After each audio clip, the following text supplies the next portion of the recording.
बांग्लादेश के chief of army staff general Wakeruzzaman ने कहा है कि बांग्लादेश में अभी मुश्किल वक्त है, सब जानते हैं ये बात। और उन्होंने ये भी कहा है कि वो आतंकवाद से जूझ रहा है, तो उनकी सेना उनके टैक्सिंग हो रहा है। अब सवाल ये पैदा होता है, बहुत लोग ये प्रश्न उठा रहे हैं कि क्या ये मोहम्मद यूनुस को नीचा करने की ये एक टैक्टिक्स है, एक साजिश है। हो भी सकता है, कुछ कह नहीं सकते, हो भी सकता है बिल्कुल। और अब वक्त बताएगा। देखिए, जब उन्होंने ऐसा बोला है, बांग्लादेश के अंदर बुरे बुरे हाल तो हैं। जो युवा जिन्होंने शेख हसीना को वहाँ से निकाला, जिनकी वजह से शेख हसीना, मैं कहूँगा कि वो वहाँ बांग्लादेश छोड़कर उनकी प्रोटेस्ट की वजह से हिंदुस्तान आ गए, वही युवा अभी प्रोटेस्ट कर रहे हैं कि मोहम्मद यूनुस को हटाओ यहाँ से। क्योंकि वो युवा एक नई अपनी गवर्नमेंट, अपनी पार्टी फॉर्म करना चाह रहे हैं।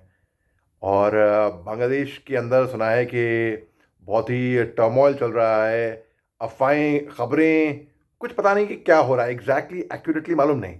कोई कह रहा है कि एक मिलिट्री कू होने को तैयार है, कोई कह रहा है कितनी 27-28 से ज़्यादा, शायद पता नहीं कितनी मिलिट्री कू हो चुकी हैं बांग्लादेश के अंदर। एक इतिहास रह चुका है बांग्लादेश के अंदर मिलिट्री कू का। ये थी बांग्लादेश की बात। अब बात करते हैं इजराइल गाजा पट्टी। इजराइल गाजा पट्टी में अपना कब्जा जमाना चाहता है। ऐसा तड़ातड़ हमले हुए हैं, बल्कि प्रेसिडेंट अब्बास साहब ने बोला है कि गाजा पट्टी में अभी कुछ नहीं बचा, सब राख हो गया, वहाँ पे सब खाक हो गया बेसिकली। वहाँ पे इजराइल वहाँ पर अपने कदम जमाना चाहता है। डोनाल्ड ट्रंप साहब, अमेरिकन राष्ट्रपति साहब ने कहा था कि वो चाह रहे थे कि इस पे अमेरिकी कब्जा कब्जा हो, क्योंकि गाजा पट्टी वो देख रहे थे कि भाई एक बड़ा अच्छा टूरिस्ट डेस्टिनेशन बन जाएगा। जो वहाँ पे गाजा पट्टी में लोग तो छोड़ चुके हैं, जो रिहैबिलिटेशन प्रोग्राम होता है वो रिहैबिलेट और रीसेटलमेंट कराएंगे उनकी, जॉर्डन में, अन्य देशों में, मिस्र में, सऊदी अरेबिया में, कहीं और, मतलब अलग अलग देशों में, भलाई वहाँ के लोग उनको स्वीकार करें। अब ऐसा उनका मानना था। इसराइल चाहता है कि गाजा पट्टी पे कब्जा जमा दे, और कैसे, उनका क्या प्रोग्राम होगा इसके बाद। देखिए, इसराइल ने सीज फायर, मैं कहूँगा जब बातें हो रही थी सीज फायर की, इसराइल ने फायरिंग शुरू कर दी। उनका ये मानना था कि जो 59 बंधक बचे हैं उनको हमस रिहा करे। मेरा भी ये मानना है ऐसा कि हमस को बंधक रिहा कर देने चाहिए जल्द से जल्द, तत्काल। जितना लेट करेगी इसराइल, ये हमस, इसराइल के लिए उतना ही गंदा होगा उनके लिए।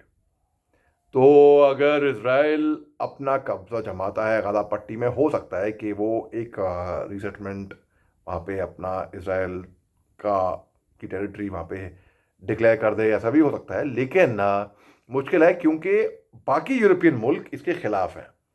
सब जो न्याय में यकीन रखते हैं, जो राइटियस हैं, वो चाहते हैं कि भाई नहीं, ये गाजा पट्टी जो थी वो फ़लस्तीन, अरबों का हिस्सा था, वो वहाँ पर उनके साथ महफूज होना चाहिए। और इसके अलावा अब आप देखिए कि रूस और यूक्रेन की जंग, इसमें अभी सीज फायर नहीं हो रहा है, चलता आ रहा है, बल्कि बातें हो रही हैं। मतलब सीज फायर, मतलब मेरा मतलब है कि रुक नहीं रही है वो जंग, 3 साल से ऊपर हो गया है।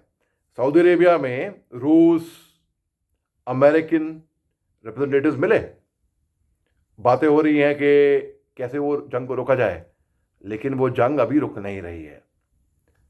प्रेसिडेंट ज़ेलेंस्की साहब वाइट हाउस में, ओवल ऑफिस में प्रेसिडेंट डोनाल्ड ट्रंप साहब से मिलते हैं, और सब ने, पूरी दुनिया ने देखा वो वीडियो वायरल हुआ था, जहाँ पर काफ़ी बहस हुई थी, डिसएग्रीमेंट्स हुए थे। तो ऐसा मज़ाहिया तौर पे कहा जा रहा था, लाइटर नोट मैं कह रहा हूँ, कि प्रेसिडेंट पुतिन साहब ने वॉलंटियर किया है कि वो डोनाल्ड ट्रंप साहब और प्रेसिडेंट ज़ेलेंस्की साहब के बीच में एक मेल मिलाप करेंगे, एक उनको साथ में लाके बातें करेंगे, उनके लिए एक पीस ब्रोकरिंग करेंगे, as a joke, lighter side, माहौल हल्का करने के लिए मैं ये बोल रहा हूँ। तो अभी इतनी सारी चीज़ें हो रही हैं दुनिया भर में। अब देखते हैं, आगे वक्त बताएगा कि एक्चुअली जियो पॉलिटिक्स का सीन क्या रंग लेकर आएगा, क्या मोड़ लेकर आएगा।